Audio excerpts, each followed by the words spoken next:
Kasi tutulog na quiet ka lang ngayon. Ayan yun lang, quiet ka lang, quiet. Isang Pedro kasi kami. Tayo nyo lang yung polis Muntinlupa na itawag ka na. Ano, nag-video ka? So, sir. No, bala ka din. Okay, tayo nyo lang yung polis Muntinlupa ate ha. Kasi kami, polis San Pedro kami. Inirelay ko na yung tawag, inirelay ko na yung insidente sa polis Muntinlupa. Kasi jurisdiction nila ito eh. Antayin natin ha, dumating. Hindaan nyo na lang mga papeles mo.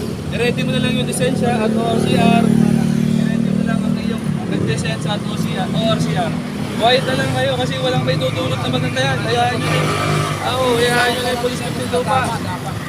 Hayaan nyo na yung polis ng Muntinlupa. At hayaan natin dumating. Ate, kamusta ka? Sino ka tayo? Bulag siya? Bulag siya? Hindi po ang bulan siya.